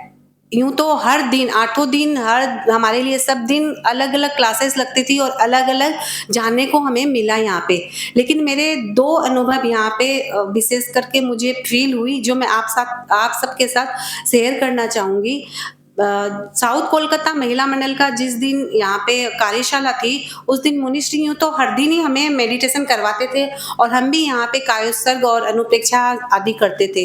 उस दिन आपने जब थोड़ा लंबा उस दिन करवाया था ध्यान, और सिद्धा सिद्धा सिद्धा ये भी प्रयोग करवाया था, और उस समय जैसे आंख बंद करके मैं बैठी थी, सिद्धा सिद्धा जब आप जोर से बोल रहे थे, मेरे एक तरफ रोंगटे खड़े हो रहे थे और दूसरी तरफ मुझे लग रहा था केवल सिद्धा है और कुछ नहीं। फिर जब पुनः लौटने के लिए कहा गया तो मेरा बिल्कुल उस समय मन नहीं हो रहा था। फिर अंदर से ऐसे लगा कि अच्छा नहीं लगेगा, तो जब ऐसे लगा जबरदस्ती मैं बाहर आई। और दूसरा अनुभव है, अभी कल ही शायद अरहम न्यास करवाया था मीना जी ने। उस समय भी जैसे अरहम की ध्वनि के द्वारा एक तरह से करंट पूरे बॉडी में जैसे कि करंट आ गया और एक ध्वनि लग रही थी, पूरे शरीर में स्पंदन हो रहा था। तो ये 2 अनुभव विशेष करके मेरे इस शिविर में हुए। और ऐसे तो हर दिन हर समय कुछ न कुछ नया सीखने को मिला। जैसे मंजू जी भी बहुत अच्छा, उन्होंने हार्मोन्स के द्वारा हम अपने बॉडी को कैसे संतुलित कर सकते हैं, क्योंकि उसके डिसबैलेंस ही हमारी सारी जो प्रॉब्लम्स आती है। तो उन्होंने एक बात बताई कि अगर हम योगासन करते हैं तो हमारी पूरी बॉडी लचीली होती है। अगर बॉडी लचीली होती है तो स्वभाव भी लचीला होता है। और इसका सीधा साधा जागता हमारे सामने एक प्रस्तुति थी मीना जी, जो इतनी सरल और सादगी, जो कि हम पूर्व वक्ता भी ये बात बोले थे, हम 60 जन एक ही छत के नीचे अगर करेंगे तो आप सोच सकते हो कितनी हलचल होती होगी। और ये इतनी पोलाइटली उसको जवाब देती थी, हम इतना परेशान, उनको देख के हमें इरिटेशन होता था कि वो इरिटेट होंगी, लेकिन नहीं, बहुत शांति से उन्होंने जवाब दिया। तो अंत में मैं एक बात ये कहना चाहूंगी कि जितनी जरूरत आज के यूथ को है इसकी, क्योंकि हमारी तो हम मिडिल एज में है, ठीक है, जैसे तैसे आगे निकल जाएगा, आध्यात्मिकता भी थोड़ी बहुत जुड़े हुए हैं, लेकिन आने वाला यूथ अगर प्रेक्षा ध्यान से नहीं जुड़ेगा तो न तो आध्यात्मिकता से जुड़ पाएगा न आगे बढ़ पाएगा। उनके लिए एक तरह से मैंडेटरी है। जितने भी हमने इसको प्रयोग किया 8 दिन का, तो आप घर जाके बच्चों को अवश्य भेजें। अगर आप अपना फ्यूचर सिक्योर चाहते हैं तो अपने बच्चों को प्रेक्षा ध्यान शिविर में अवश्य भेजें, और अपने आस पड़ोस वालों को भी कहें कि एक बार वो आए, बाद में हमको बोलना नहीं पड़ेगा लगेगा वो खुद से ही आएंगे। मैंने भी अपने तीनों बच्चों का नाम मंजू जी को कह दिया कि जब भी शिविर लगेगा तो उनको भेजना है। और एक छोटी सी बात और कि जैसे ये यहाँ पे त्रिवेणी संगम हुआ है, यहाँ पे हमको कलकत्ता जैसे महानगर में इतनी हरियाली नहीं मिलेगी, क्योंकि ध्यान साधना करते हैं तो एनवायरनमेंट भी चाहिए, जो हमको यहाँ पे मिला।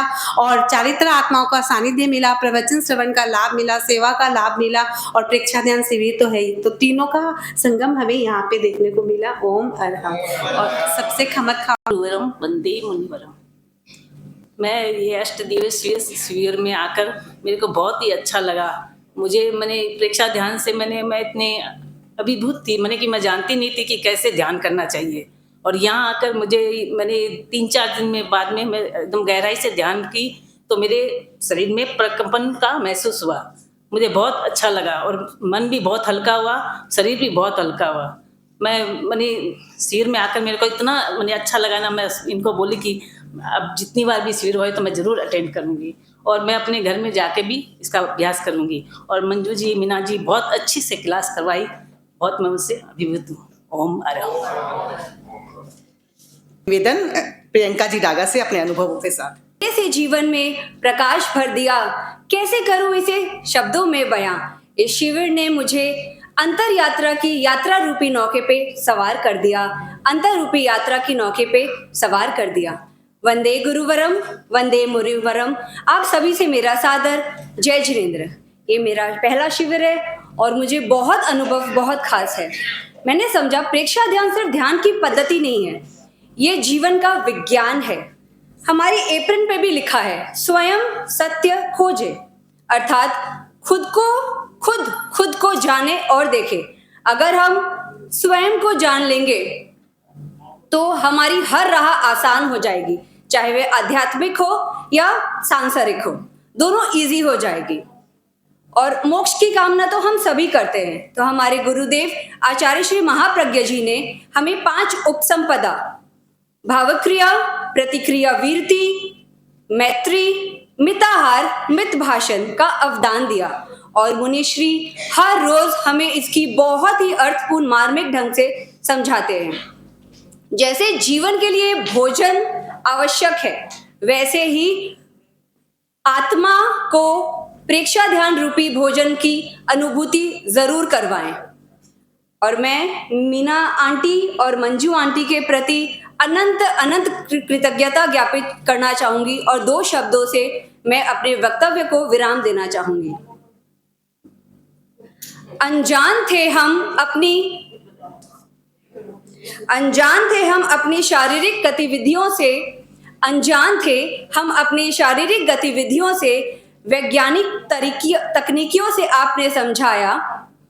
अनजान थे हम अपने शारीरिक गतिविधियों से वैज्ञानिक तकनीकियों से आपने समझाया।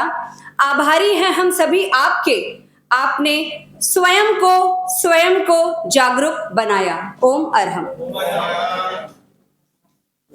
जीवन में जाओ, जब विमल बनना चाहो, राज बनना चाहो, पथ होना बोलो, एक बार शिविर में हो जाओ तो टेंशन मिट जाएगा।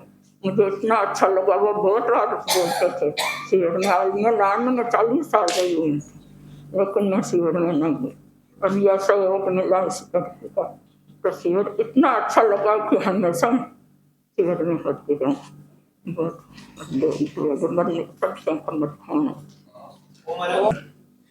इधर विराजित मुनि श्री जिनेश कुमार जी के चरणों में वंदन। मैं अपने आप को गौरवान्वित महसूस कर रहा हूं कि मैंने ये शिविर किया। और यहाँ पे जब मैं शिविर करने आया तो सुबह का ध्यान हम लोग का सबसे पहले होता था, जो कि अच्छा ही होता था क्योंकि हम लोग नींद से उठ के आते थे तो ध्यान भी बहुत अच्छा लगता था। उसके बाद में हम लोग आसन करते थे। आसन देखने में बहुत ईजी लगता था, लेकिन जब करते थे तब पता चलता था कि ये जो कमर है वो कमर नहीं, ये कमरा हो चुका है। और हमें सबसे बढ़िया तब पता चला कि हमें जो यहाँ पे खाना मिल रहा है वो ऐसा क्यों दिया जा रहा है। जब हम लोगों ने पवन मुक्तासन किया उस दिन हम लोगों ने खिड़की भी नहीं खोली थी। तो ये दोनों चीज़ें बहुत ही अच्छी थी। उसके बाद में हमें एवरीडे दिन में 2 बार मुनिश्री जी का प्रवचन भी सुनने को मिलता था, तो उससे भी हमें बहुत ही अच्छा लगता था। उसके बाद में हमारे साथ में हमें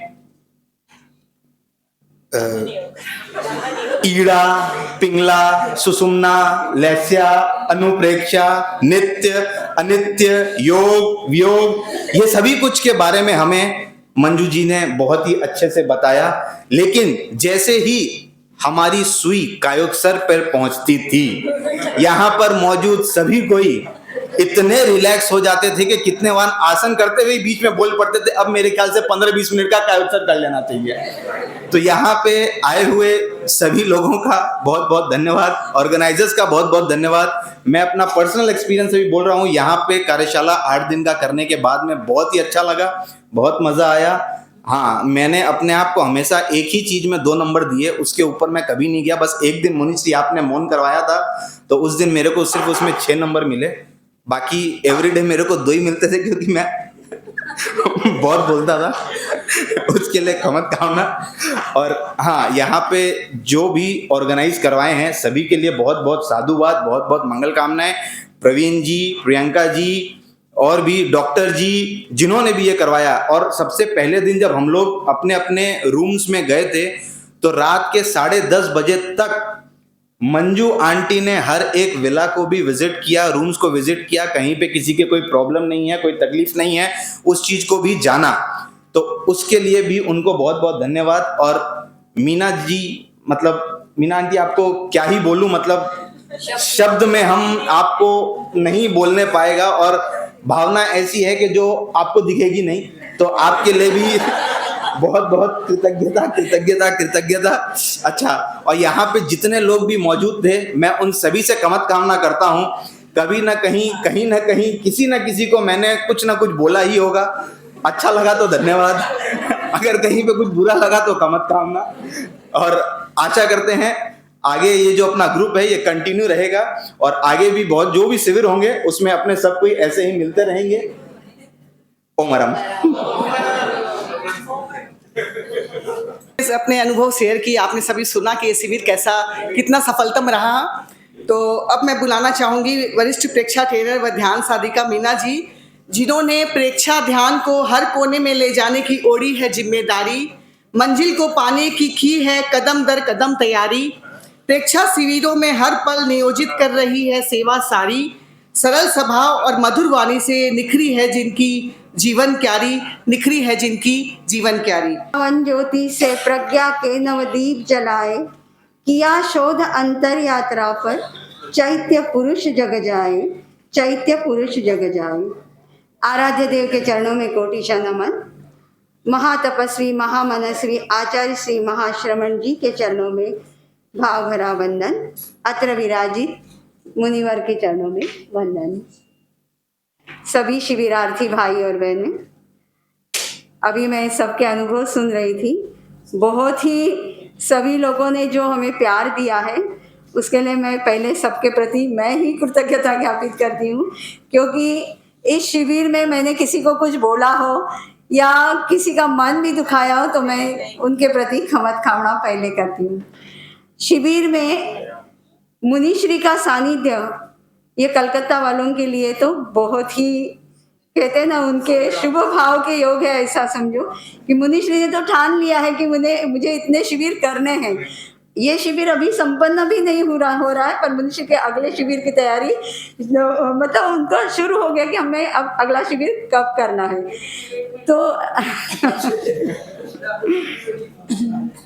तो इस प्रकार मुनिश्री का सानिध्य और मंजू जी सिपानी, इनका तो मैं क्या कहूँ, इनकी जैसी कर्मठ महिला अगर मिल जाए, और यहाँ के जो व्यवस्थापक उनके साथ में जो काम कर रहे हैं सारे, उनके सबके प्रति मैं बहुत बहुत कृतज्ञता ज्ञापित करती हूँ। इस शिविर में हमें आपने आमंत्रित किया और हमारे पास जो प्रेक्षा ध्यान जितना हमने आचार्य महाप्रज्ञ जी से सीखा, और हमारे जो टीचर हैं उन्होंने जो हमें दिया है वो हम आगे से आगे कितना ले जा सकते हैं, यही मेरा तो एक यही मोटो है कि मैं कितना ज़्यादा से ज़्यादा लोगों को प्रेक्षा ध्यान सिखाऊं और प्रेक्षा ध्यान में आगे बढ़ाऊं। क्योंकि आचार्य महाप्रज्ञ जी ने जो अवदान दिया है हमें, हमारे पास मुनिश्री ताला भी है और चाबी भी है। प्रेक्षा ध्यान जैसी चाबी से हम आनंद, शक्ति और भीतर शांति की अनुभूति, मतलब इस चाबी से हम उसको अनलॉक अगर कर दें और मुनिश्री का अगर सानिध्य मिल जाए तो शिविर भी निश्चित ही सफलतम रहता है।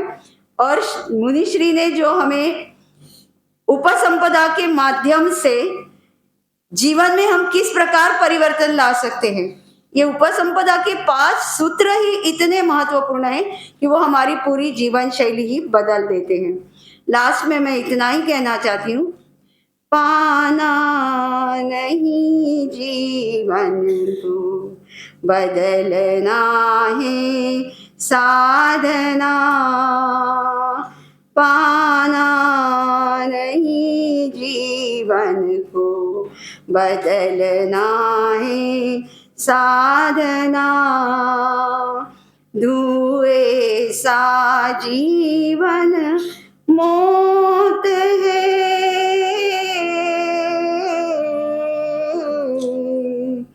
धुएं सा जीवन मौत है, चलना है साधना। पाना नहीं जीवन को, बदलना है साधना। ओम अरहत। मुनिश्री के प्रति बहुत बहुत कृतज्ञता ज्ञापित करती हूँ। और अगर मुझसे कुछ भूल हुई हो, किसी का दिल दुखाया गया हो, और सभी को मैं बारंबार क्षमा करती हूँ। जो आज हमारे बीच पधारे हुए हैं प्रफुल्ल जी, क्षमा करें, प्रफुल्ल जी बेताला जो आज हमारे बीच पधारे हुए हैं, उनसे मेरा विनम्र निवेदन अपने विचारों के साथ। प्रभु के श्री चरणों में भाव भरा वंदन। अत्र विराजित श्रद्धेय मुनि श्री जिनेश कुमार जी स्वामी, मुनि श्री परमानंद जी स्वामी, मुनि श्री कुणाल कुमार जी को सर्वभक्ति सादर वंदन। प्रेक्षा कल्याण वर्ष में प्रेक्षा ध्यान साधना शिविर में समागत सभी शिविरार्थियों, समुपस्थित श्रावक श्राविकागण, सादर जय जिनेन्द्र। मैं सर्वप्रथम आप सबके प्रति मंगल कामना करता हूं कि आपने 8 दिन अपने जीवन को रूपांतरित करने के लिए लगाए हैं।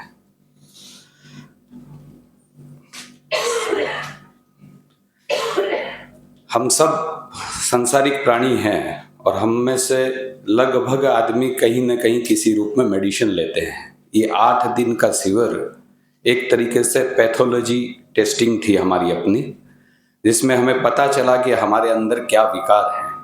और मैंने जितने वक्ताओं से सुना, आदरणीय दोनों प्रशिक्षकों के बारे में अहोभाव सुने, तो मैं भी उनके प्रति यह अहोभाव प्रकट करता हूँ कि आपने जो मेडिसिन इनको दी है, क्योंकि देखिए डॉक्टर घर आके मेडिसिन नहीं देता है। हम जब चिकित्सक के पास जाते हैं वो हमें रास्ता बताता है, मेडिसिन हमें घर पे लेनी होती है। तो सभी शिविरार्थियों से मेरा निवेदन ये है कि ये जो अहोभाव आपने प्रकट किए हैं, अभी इस 8 दिन के माहौल में जो उत्कृष्ट विचार आपके आए हैं, वो हमारे जीवन में सब दिन के लिए समागत हो तो इस शिविर की उपयोगिता ज्यादा हो पाएगी। हम में से लगभग ने शायद परम पावन आचार्य श्री महाप्रज्ञ जी के दर्शन किए हों। जीवन के 9वें दशक में भी हम सबसे ज्यादा सीधे बैठने वाले, हम में से एक भी की कमर उतनी सीधी नहीं है भाई। और हम सबसे स्पष्ट आवाज जीवन के अंतिम दिन तक जिस संत, जिस महामना की रही, आप में से, हम में से शायद सब इस बात के साक्षी रहे हैं कि उसके पीछे बहुत बड़ा कारण प्रेक्षा ध्यान रहा होगा। मैं उस पावन आत्मा को स्मरण करते हुए अपनी विनम्र श्रद्धा समर्पित करता हूं कि उन्होंने हमें एक वैसा पथ दिखाया, शायद हम उसका कम मूल्यांकन कर पाते हैं क्योंकि हमें विरासत में और सहज रूप से उपलब्ध है। तो मैं अपने सहित आप सबसे विनम्र अनुरोध करना चाहता हूं कि इस प्रेक्षा कल्याण वर्ष में हम प्रेक्षा ध्यान को स्वयं जीवें और उनको प्रेरित करें। मेरा अहोभाग्य है कि लगभग एक विलंब के बाद, लगभग 2 साल के बाद श्रद्धेय मुनिश्री के दर्शन का सौभाग्य मिला।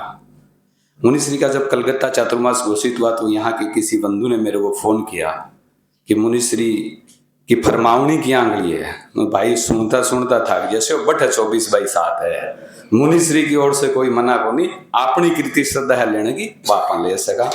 ऐसे साधक, प्रखर वक्ता, ध्यान के विरल योगी और सब विद्याओं में प्रांगत श्रद्धेय मुनि श्री जिनेश कुमार जी का सानिध्य कलकत्ता वासियों को मिला है। ये कलकत्ता वासियों का भी परम सौभाग्य है और हमारा भी परम सौभाग्य रहा कि हमें मुनिश्री का एक लंबा सानिध्य वहाँ प्राप्त हुआ।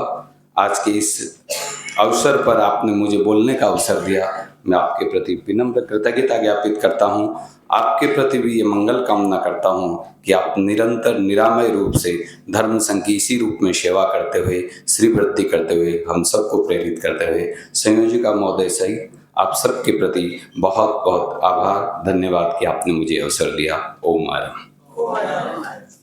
अब मेरा निवेदन प्रेक्षा ध्यान साधिका व इष्ट जोन कोऑर्डिनेटर मंजू जी सिपानी से, इनके बारे में मैं बोलना चाहूंगी कि कर्मठता और सक्रियता जिनकी है पहचान, जिनके संयोजकीय नेतृत्व में प्रेक्षा कार्यशालाओं ने भरी है एक नई उड़ान। प्रेक्षा ध्यान प्रसार में लगा दिया है पूरा जी जान, पूरी निष्ठा से आप करती हैं हर काम, आप करती है हम हर काम। मेरा विनम्र निवेदन मंजू जी सिपाही से।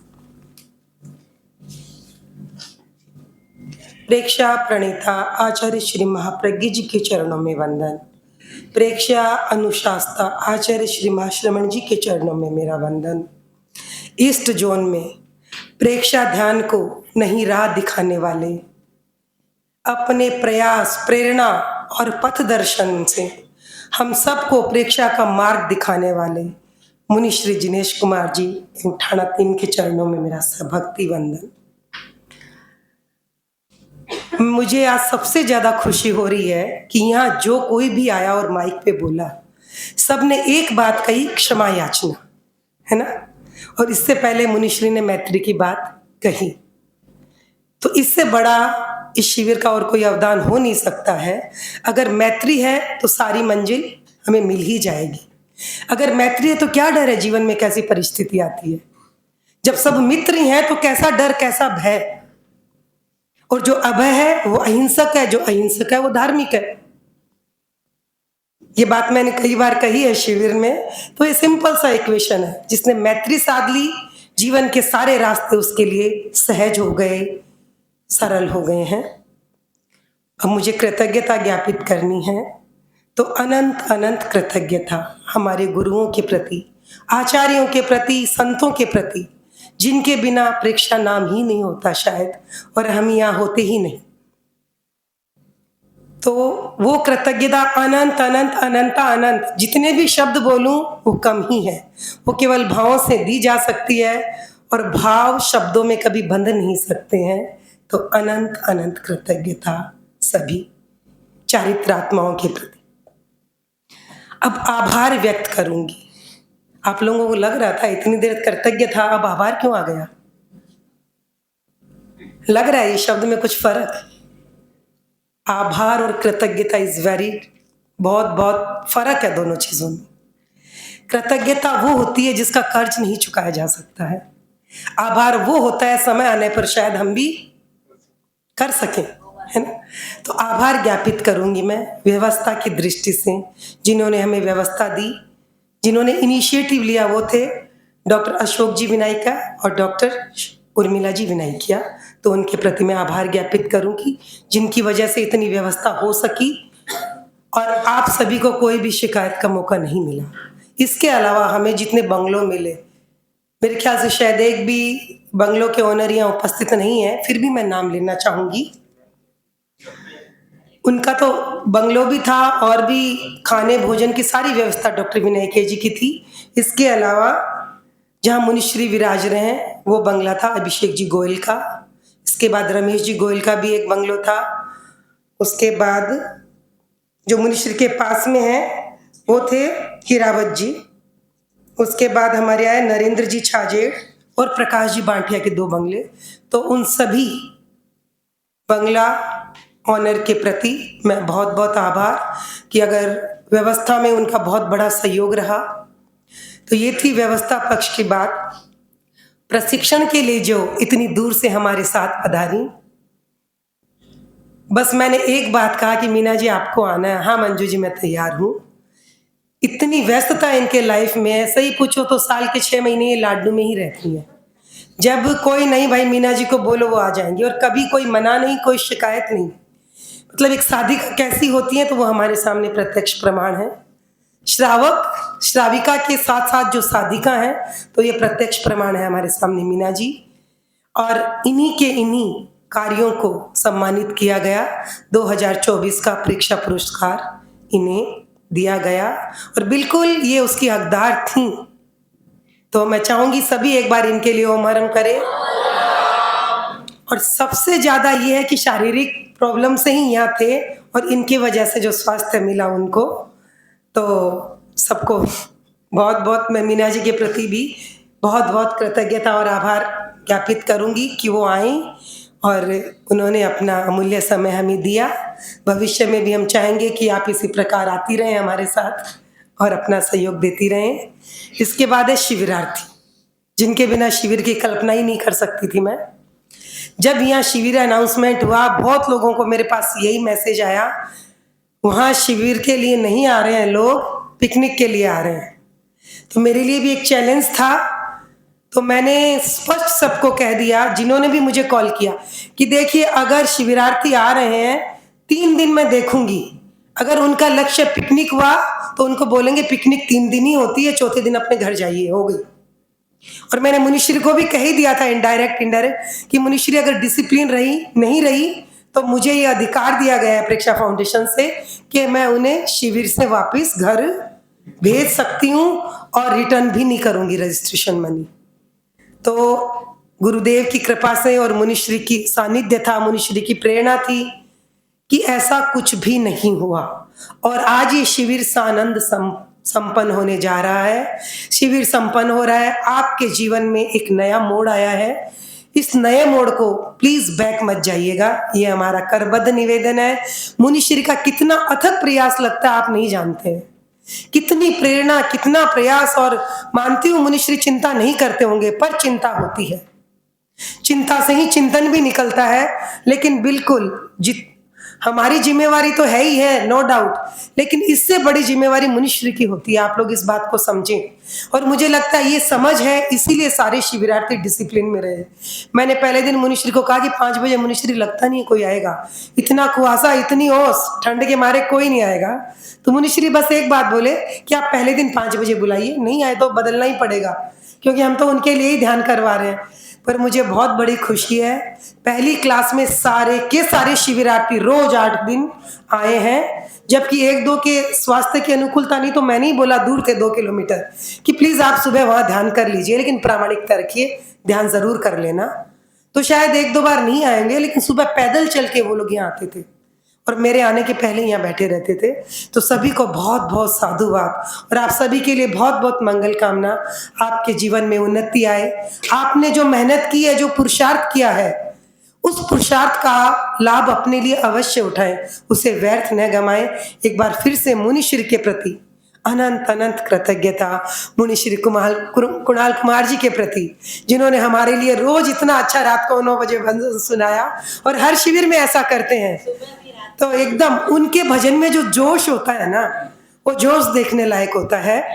और निश्चय मुनि परमानंद जी के शारीरिक अनुकूलता नहीं है, इसलिए एक दिन भी यहाँ नहीं पधारे, पर उनका मन बिल्कुल छटपटा रहा होगा कि वो देखें किस प्रकार हमारे शिविरार्थी क्या कर रहे हैं, क्या नहीं।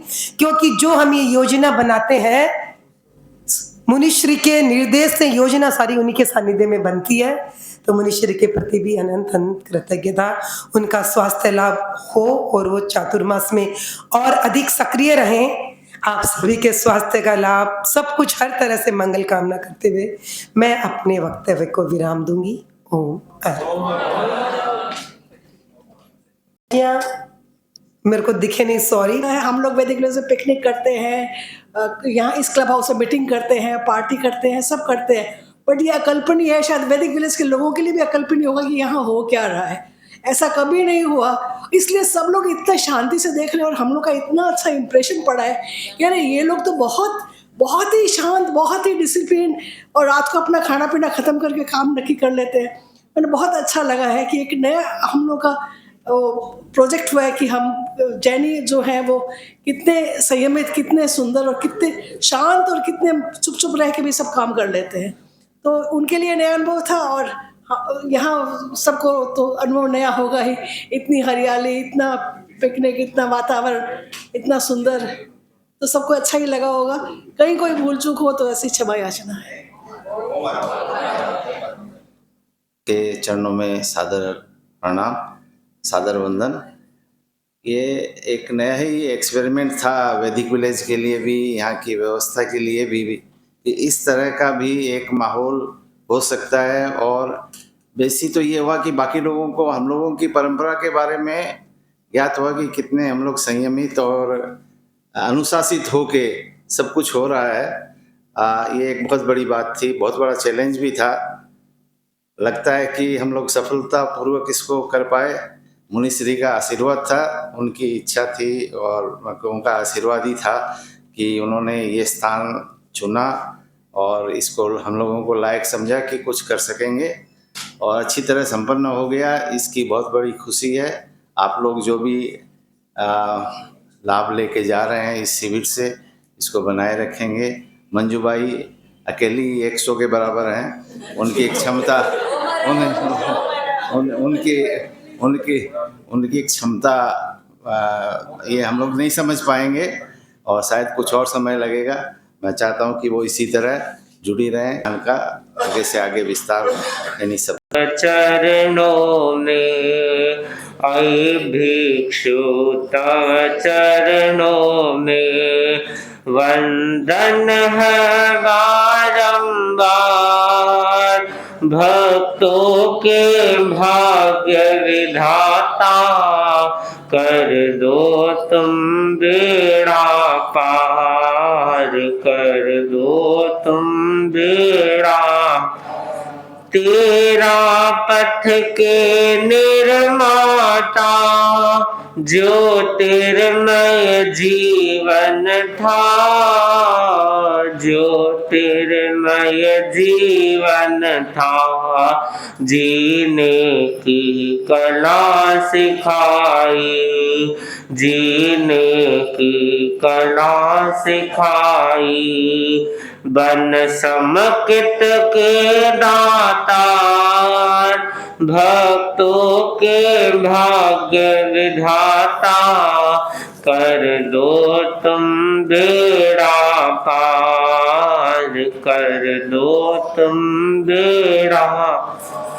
श्रद्धा के शुभ भावों से सुमिरन करता हूँ मैं, सुमिरन करता हूँ मैं। ओ सत्य सिंधु के प्रहरी, ओ सत्य सिंधु के प्रहरी। जुड़ जाए तुमसे तार, भक्तों के भाग्य विधाता कर दो तुम बेड़ा पार, कर दो तुम बेड़ा। अपना वैभव में पाओ ऐसा दे दो वरदान, ऐसा दे दो वरदान। मैं वीर वचन अनुरागी, मैं वीर वचन अनुराग। दाता होता है वो बिल्कुल निस्वार्थ भाव से। जब धर्म के क्षेत्र में दान की बात आती है तो वहाँ आत्म कल्याण की बात होती है।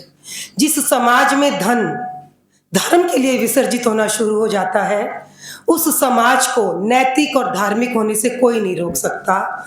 हमारा अहोभाग्य है कि तेरा पंथ धर्म संघ में ऐसे ऐसे दाता हैं जिनका नाम भी नहीं और काम सारा हो जाता है। तो बिल्कुल सम्मान जस्ट एक औपचारिकता है।